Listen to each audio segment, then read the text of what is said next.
Friends, so we met again. Students, last में हम लोग अपने 10th क्लास का chapter why do organisms reproduce study कर रहे थे, ठीक है। उसी को आगे कंटिन्यू करते हैं। चैप्टर का नाम क्या है?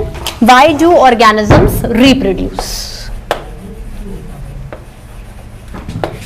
व्हाई डू ऑर्गेनिजम्स रिप्रोड्यूस, ठीक है। Why do organisms reproduce? देखो, ऑर्गेनिजम्स रिप्रोड्यूस में हम लोग लास्ट में वेजिटेटिव प्रोपगेशन पढ़ रहे थे। वेजिटेटिव प्रोपगेशन में नेचुरल हो गया था, आर्टिफिशियल कर रहे थे। आर्टिफिशियल में 3 मेथड्स थे, कटिंग, लेयरिंग हो गया था। तो जो लास्ट मेथड हम लोग पढ़ने वाले हैं उसका नाम है ग्राफ्टिंग। क्या नाम है? ग्राफ्टिंग।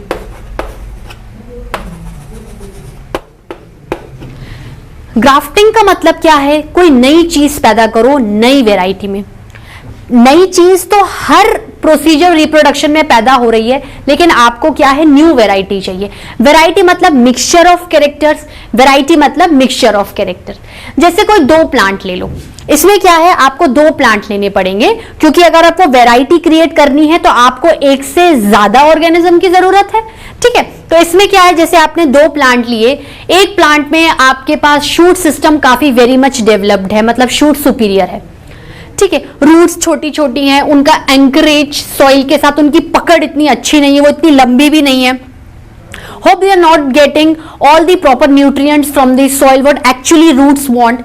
पर शूट बहुत बढ़िया है, बड़ी बड़ी ब्रांचेस है, खूब सारे लीव्स हैं, फ्लावर्स हैं, अच्छे मोटे तने हैं। मतलब आपको खुद को लगेगा कि the shoot system is much and much more developed in comparison to the root system.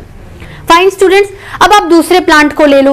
दूसरे प्लांट पे आपने देखा ज्यादा फ्लावर्स नहीं है, ज्यादा लीव्स नहीं है, छोटा तना है, पर रूट्स अच्छी खासी बड़ी है। उनका जो एरिया, पकड़ वाला एरिया है, एंकरेज, वो अच्छा खासा है। तो आपके दिमाग में क्या क्लिक होगा कि the other plant having root system much more superior than the shoot system, ठीक है। अब आप चाहते हो कि मैं इन दोनों को मिलाकर कोई ऐसा प्लांट बनाऊं जिसमें शूट सिस्टम भी सुपीरियर हो, जिसमें रूट सिस्टम भी सुपीरियर हो। मतलब मुझे जो ब्रीड, मुझे जो वैरायटी या मुझे जो न्यू ऑर्गेनिज्म मिल रहा है वो टॉप क्लास A ग्रेड का मिलना चाहिए, without any kind of deficiencies. ऐसा कह सकते हो स्टूडेंट्स में। तो यही चीज आपको इसमें कवर अप करनी है, ठीक है। आप क्या करोगे? जैसे वो जो प्लांट है जिसका शूट सिस्टम सुपीरियर है, उसके शूट को, स्टेम को कट कर लो, और जिसका रूट सिस्टम सुपीरियर है उसके रूट को कट कर लो और दोनों को जोड़ दो। और उसके आसपास क्या कर दो? सॉइल से उन्हें जोड़ दो, क्ले से या और भी आप किसी चीज से जोड़ सकते हो। तो जोड़ दोगे तो क्या होगा? आपको न्यू प्लांट मिल जाएगा, ठीक है। रूट अच्छे से डेवलप होती जाएंगे, शूट डेवलप होते जाएंगे, क्योंकि शूट में अपना कैरेक्टर है, रूट में अपना कैरेक्टर है। तो after joining the shoot and the root system you will get a very good new single composite plant. Composite मतलब मिक्सचर ऑफ 2 वेराइटीज, ठीक है स्टूडेंट। तो कैसे लिखूंगी इसको मैं? Here 2 plants are generally taken, 2 plants are generally taken to form a new plant, to form a new plant, ठीक है। New plant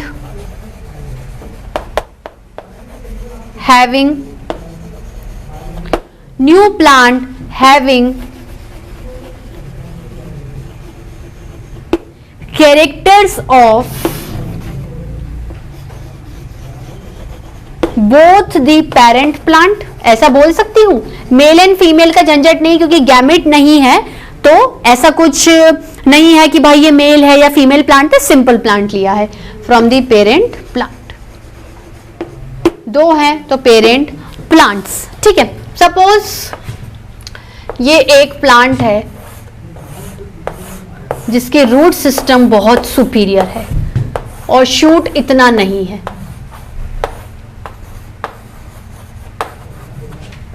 ठीक है, हेयर क्या है?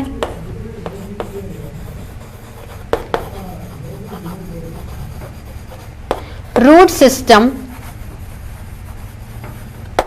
सुपीरियर। अब आप क्या करो, दूसरा प्लांट ले लो। ठीक है, ये मान लो ये प्लांट नंबर ए है, ये प्लांट नंबर ए है और ये प्लांट नंबर बी है। ठीक है, आप क्या करो, ये देखा शूट सिस्टम ज्यादा अच्छा है,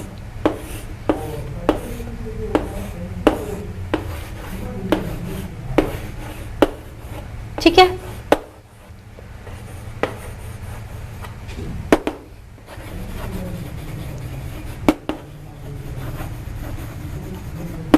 shoot system superior,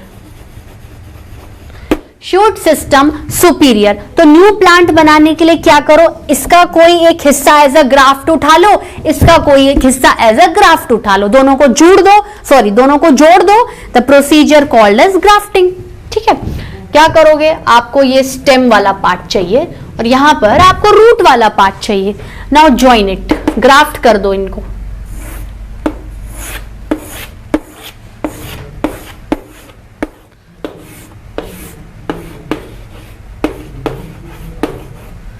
fine students,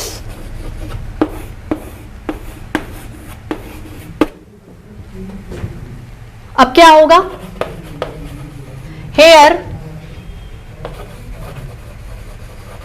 shoot, here shoot from one plant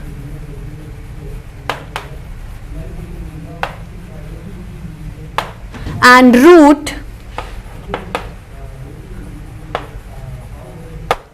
from the another plant. Root from the one plant and shoot from the another plant. Joined or grafted. Joined or grafted to form a new composite plant। ठीक है students, इसी के साथ आपका grafting method complete हो गया है, इसको नोट डाउन कर लीजिए। सो स्टूडेंट्स, नोट डाउन किया, इसी के साथ asexual reproduction finally get completed, राहत की सांस मिली। ठीक है, पर फिर भी this is not the end of the chapter students, we are going to study one more big mode of reproduction, that is the sexual mode of reproduction. ठीक है, चलो फटाफट हेडिंग डालो, सेक्सुअल रिप्रोडक्शन। क्या डालेंगे स्टूडेंट्स, सेक्सुअल रिप्रोडक्शन।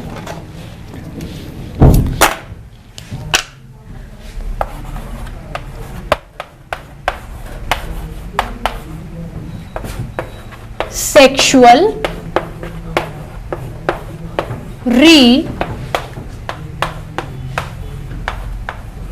रिप्रोडक्शन। ठीक है, अब क्या करेंगे,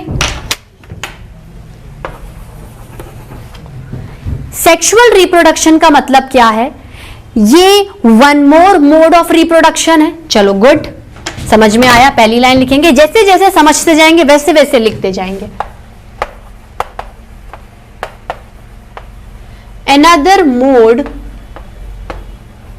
another mode of reproduction।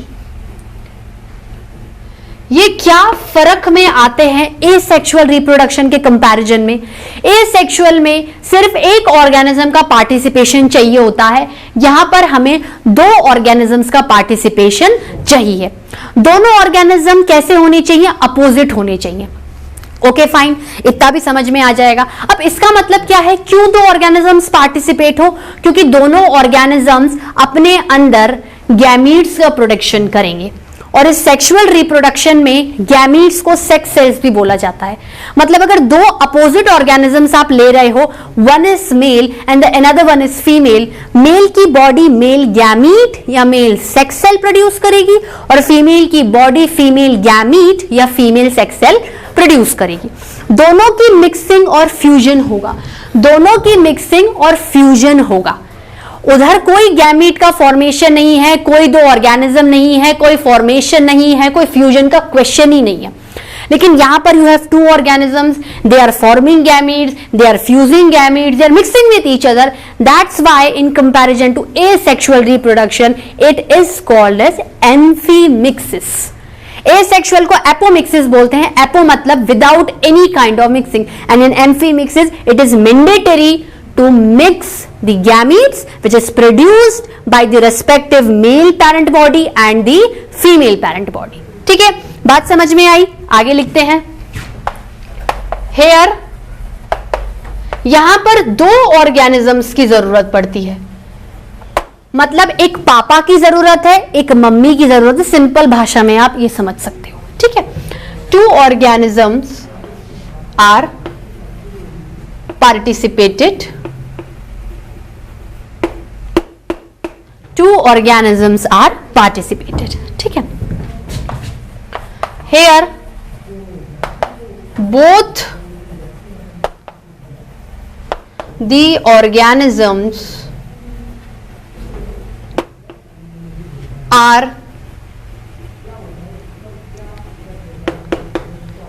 opposite of each other।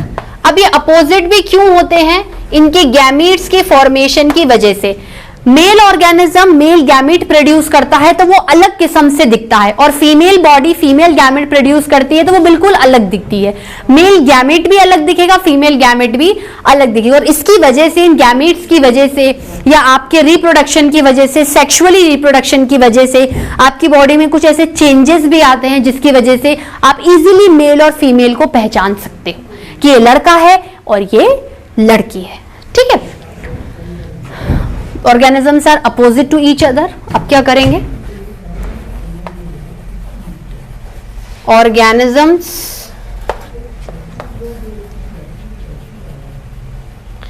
Produce gametes. ठीक है, इसमें क्या होता है? एक मेल ऑर्गेनिज्म है जो मेल गैमीट प्रोड्यूस कर रहा है, ठीक है, और एक जो फीमेल ऑर्गेनिज्म है वो फीमेल गैमीट प्रोड्यूस कर रहा है। ठीक है, तो यहां पर क्या होता है? गैमीट्स का फॉर्मेशन होगा। तो जब गैमीट्स बन चुके हैं तो क्या उनका फ्यूजन नहीं होगा? बिल्कुल होगा, क्योंकि उनके फ्यूजन से ही एक नया ऑर्गेनिज्म पैदा होगा। ठीक है, तो क्या लिखेंगे? इधर आ जाएंगे। After formation of gametes, after formation of gametes,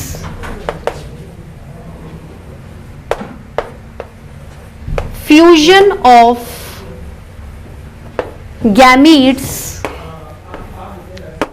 will occur। Fusion of gametes will occur, मतलब समझ लो ये एक मेल का गैमीट है और एक ये फीमेल का गैमीट है। It will fuse, results in a new organism,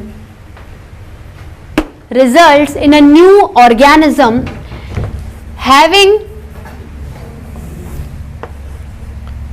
having characters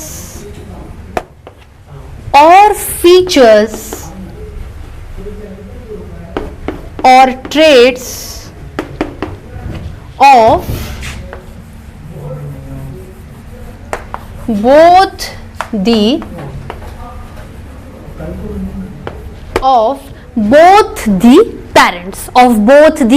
parents। बात क्लियर हो गई? समझ में आया? मेल की बॉडी मेल गैमेट प्रोड्यूस कर रही है, फीमेल की बॉडी फीमेल गैमेट प्रोड्यूस कर रही है। तो क्या कह सकते हैं? Here mixing is occurring here, mixing is occurring, so called as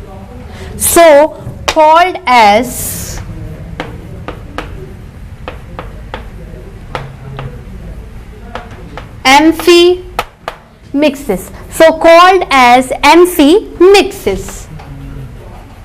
Fine, so called as amphi mixes, so called as amphi mixes. ठीक है, अब और क्या कर सकते हैं? अब देखो यहां पर जनरली आपने देखा होगा we the human beings higher animals reproduce by sexual reproduction. Generally आपने देखा होगा कि मेल की बॉडी का मेल गैमेट फीमेल की बॉडी के फीमेल गैमेट को फर्टिलाइज कर देता है. फीमेल जब फर्टिलाइज हो जाती है तो उसे हम बोलते हैं द लेडी इज प्रेग्नेंट. तो जब लेडी प्रेग्नेंट है, फ्यूजन ऑफ गैमीट्स के बाद जो जाइगोट बन रहा है, अभी हिंट दे रही हूं, आगे सब इलेबोरेशन में आएगा, जो जाइगोट बन रहा है actually that lady is carrying zygote inside her body, body के अंदर कैरी कर रही है. अब बच्चे को डेवलप होने में कितना टाइम लगता है? 9 महीने, 9 मंथ्स. उसके बाद ही वो डिलीवरी होकर बाहर आ जाता है. दैट मीन्स इस प्रोसीजर में टाइम बहुत लग रहा है. The procedure is slow, the procedure is slow. ठीक है, और जो ऑर्गेनिज्म बन रहा है वो कैसा होगा? एक नए तरीके का. एसेक्सुअल में क्लोन बन रहा था, genetically as well as morphologically identical. Organism एक नई शक्ल का बनेगा. उसकी शक्ल, उसका जो कैरेक्टर फीचर या ट्रेट है वो मेल से भी मेल या रिसेम्बलेंस खाएगा और फीमेल से भी मेल या रिसेम्बलेंस खाएगा, पर इटसेल्फ वो बिल्कुल डिट्टो क्लोन नहीं दिखेगा.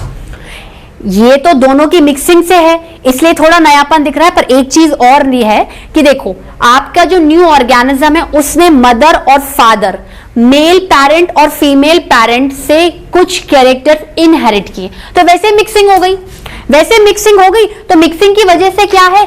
नए कैरेक्टर्स तो आने ही हैं, पर जो ये न्यू ऑर्गेनिज्म सेक्सुअल रिप्रोडक्शन से प्रोड्यूस होता है इसमें अपने अंदर की भी एक अलग इंडिविजुअल कैरेक्टर्स को पैदा करने की पावर आती है. इसलिए अगर वो आगे रिप्रोड्यूस करता है तो उनके बच्चे एकदम अलग दिखेंगे. इस कॉन्सेप्ट को बोलते हैं वेरिएशन. ये सिर्फ और सिर्फ सेक्सुअल रिप्रोडक्शन में देखा जाता है. ठीक है, तो क्या लिखेंगे?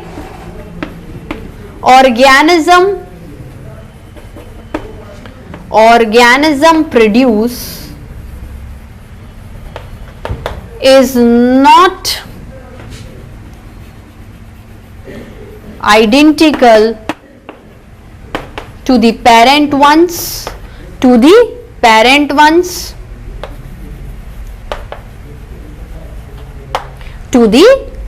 ones, ठीक है. they have characters of parents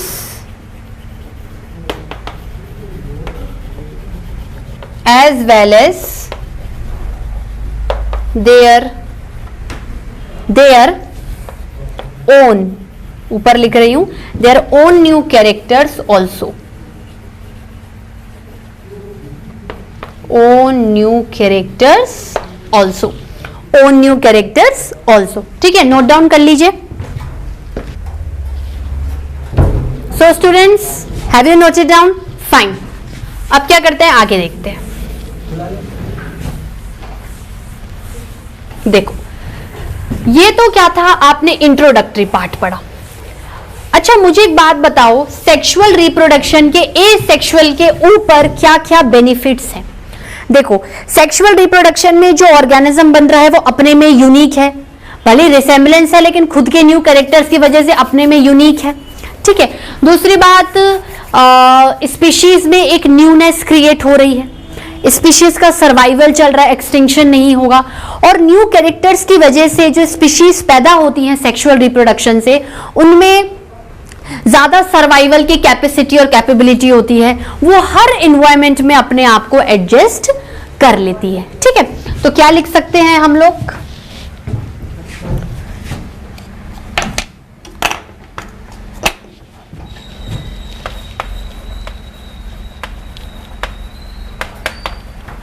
benefits of sexual reproduction. ठीक है, क्या बेनिफिट्स हैं? पहला क्या बेनिफिट है? पहला बेनिफिट है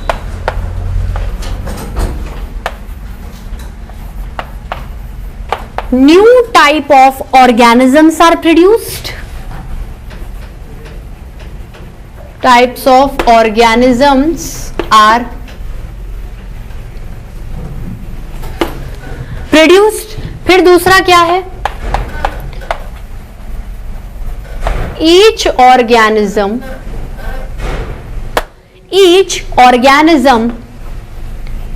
has its own uniqueness and newness। नयापन है इसलिए तो यूनिक है, मैं एकदम अलग हूं, मेरे जैसा कोई नहीं है। ठीक है, और क्या लिख सकती हूं? लीड टू कंटिन्यूड नहीं लिखेंगे, continuous, sorry, lead to continuous survival of species. Lead to continuous survival of species. और क्या होगा?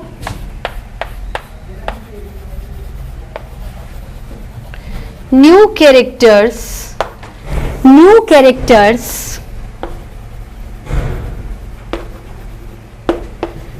Make the organism more capable for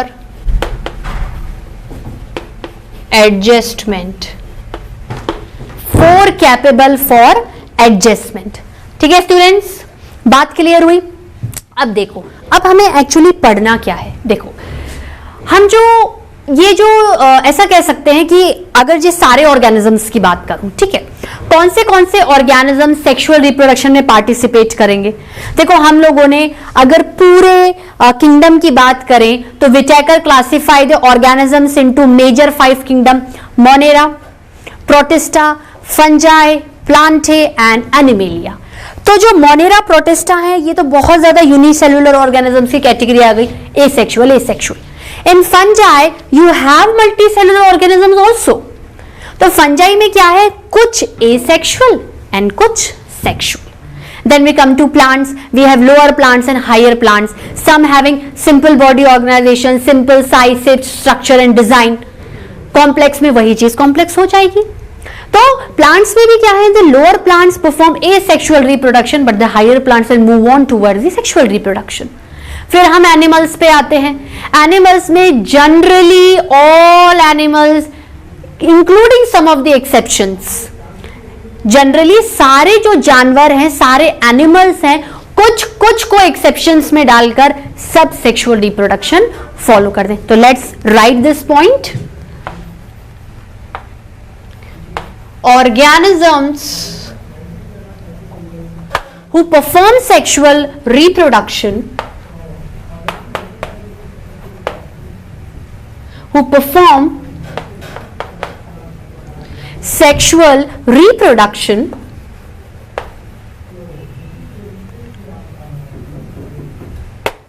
are कौन से हैं स्टूडेंट्स? देखो,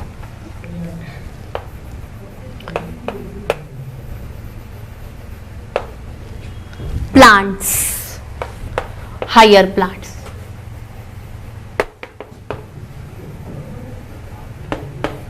ठीक है, और क्या कह सकते हैं? Some fungi, because some fungi are multicellular, they have division of labour, tissue बन गया, ऑर्गन बन गया। हो सकता है कोई बहुत ही well distinct reproductive organ system बनाया हो which has capability to perform the gametes. तो गैमीट्स बनेंगे, फ्यूजन होगा, तो सेक्सुअल रिप्रोडक्शन कैटेगरी में वो ऑर्गेनिज्म वैसे ही आ जाएगा। ठीक है, जनरली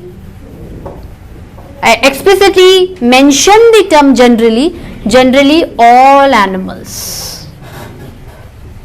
ठीक है, अब ये तो क्या था, सिंपल इंट्रोडक्टरी बात थी, आपको समझ में भी आ गई होगी, इजी भी लग रहा होगा। मेन जो बात होती है वो अब स्टार्ट होगी कि एक्चुअली मैंने आपको तब भी बताया था जब मैंने इनिशियली आपको चैप्टर स्टार्ट कराया था, what is the life span from the birth till the natural death of an organism. इसी बीच में ऑर्गेनिज्म ग्रो भी करेगा, रिप्रोडक्शन भी करेगा और मर भी जाएगा। मतलब हमारी बॉडी में देखा जाए, अगर लाइफ स्पैन को कवर अप किया जाए तो we cross 3 stages in the lifespan. We cross 3 stages in the lifespan. First stage is juvenile or growth phase. The second one is reproductive phase, and the third one is senescent phase. Juvenile growth phase मतलब body growth करिए, आप पैदा हुए हो इतने से हो, धीरे धीरे आपकी फीचर्स डेवलप होंगे, हेयर्स लॉन्ग हो जाते हैं, मतलब अगर मेल एंड फीमेल किसी की भी बात करें, ठीक है, हैंड्स डेवलप होंगे, लेग्स बड़ी बड़ी होंगी, you will develop your stomach and abdomen, कमर का एरिया सब कुछ डेवलप होगा। ठीक है, आपकी हाइट बढ़ जाएगी, मतलब कंटिन्यूस सेल डिविजन हो रहे हैं और ग्रोथ बढ़ती जा रही है। ठीक है, अब क्या होगा, ग्रोथ हो गई, ग्रोथ क्या एक पर्टिकुलर एज तक चल रही है, एक एज तक वो आकर रुक गई। जिस एज पर आपकी ग्रोथ फेज रुकेगा, जुवेनाइल फेज का एंड होगा, वहीं से ही रिप्रोडक्टिव फेज स्टार्ट हो जाएगा। रिप्रोडक्टिव फेज का स्टार्ट होना मतलब बॉडी अपने आप को प्रिपेयर कर रही है रिप्रोडक्शन करवाने के लिए। रिप्रोडक्शन कैसे होगा, formation of gametes, fusion of gametes, मतलब बॉडी किस तरीके से आपको प्रिपेयर कर रही है। बॉडी अपने अंदर ऐसे रिप्रोडक्टिव ऑर्गन्स को बनाएगी जिनके अंदर गैमीट्स का फॉर्मेशन होगा। मेल अपने अंदर मेल रिप्रोडक्टिव ऑर्गन को बनाएगा जिसमें मेल गैमीट या मेल सेक्स सेल बनेंगे, और फीमेल अपनी बॉडी में फीमेल रिप्रोडक्टिव ऑर्गन को डेवलप करेगी जिसके अंदर फीमेल गैमीट या फीमेल सेक्स सेल्स बनेंगे। ठीक है, तो ये रिप्रोडक्टिव फेज चलता जाएगा और एक एज बाद रिप्रोडक्टिव फेज क्या होता है, डिक्रीज होता जाता है। गैमीट्स में उतनी कैपेबिलिटी नहीं होती है बनने की, फ्यूजन करने की या एकदम ऑर्गेनिज्म बनाने की, तब आपकी एजिंग हो जाती है, आप बूढ़े होते जाते हो, आप बोलते ना हमारी एज हो गई है। एजिंग का मतलब क्या है, अब आपकी लाइफ डेथ की तरफ जा रही है, अब आपकी लाइफ क्या है, आपने काफी लाइफ स्पेन निकाल लिया है, and you can undergo natural death at any time when you are under the senescent और एजिंग फेज। ठीक है, तो हम लोग क्या लिख सकते हैं, every human being has 3 phases in their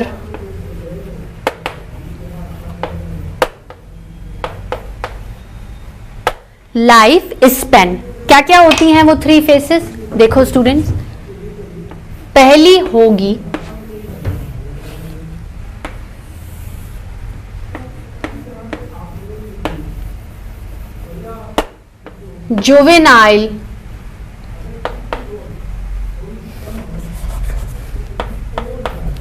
juvenile और ग्रोथ फेज।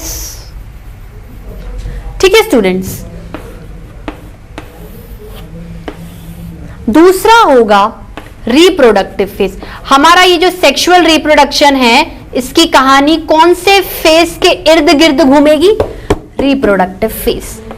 अभी इतना ग्रोथ फेज और सेनेसेंट फेज को डीपली पढ़ने की जरूरत नहीं, we will take some of the introductory topics in them also.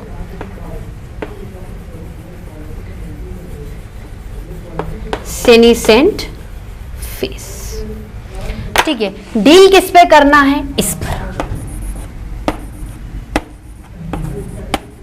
I am putting 6 stars on this, क्योंकि आगे क्या है इसी के बारे में डील करना है। कैसे बॉडी प्रिपेयर कर रही है, कैसे मेल गैमेट बना रहा है, कहां बन रहा है, क्यों बन रहा है, कैसे बनने के बाद वो फीमेल के पास जाएगा, फीमेल में कैसा रिप्रोडक्टिव ऑर्गन है, उसमें कैसे डेवलपमेंट हो रहा है, उसके अंदर कैसे फीमेल गैमेट कहां बन रहा है, कैसे फ्यूजन हो रहा है। तो इन जो सबके आंसर्स है ना, ये जो मैं चीज आपको बताने वाली हूं, it will purely we are going to discuss with in the reproductive phase. ठीक है स्टूडेंट्स, तो आज का लेक्चर मैं यही ओवर करती हूं। नेक्स्ट लेक्चर में क्या करेंगे, देखो मैंने आपको क्या है तीनों फेसेस के बारे में अच्छे से पढ़ा दिया है। नेक्स्ट में क्या करेंगे, पहले इसका इंट्रोडक्शन लेंगे, देन इसका, देन इसका, फिर फाइनली क्या करेंगे, हम सिर्फ रिप्रोडक्टिव फेस पे फोकस करेंगे, पूरा रिप्रोडक्टिव फेस उठाएंगे। ये जो रिप्रोडक्टिव फेस है इसको आपको प्लांट्स के रेस्पेक्ट में पढ़ना और एनिमल्स की भी। ये मत भूलना कि ह्यूमन बीइंग की बात कर रहे हैं तो उसके बारे में पढ़ना है। जो आपका प्लांट्स होते हैं उसमें मेल प्लांट होगा, उसमें मेल रिप्रोडक्टिव ऑर्गन तो मेल गैमेट होगा। फीमेल प्लांट है, फीमेल रिप्रोडक्टिव ऑर्गन है, फीमेल गैमेट होगा। उसी तरीके से एनिमल्स में इंक्लूडिंग ह्यूमन बीइंग्स। ठीक है स्टूडेंट्स, तो आज के लिए इतना ही। Till then bye bye, have a nice day.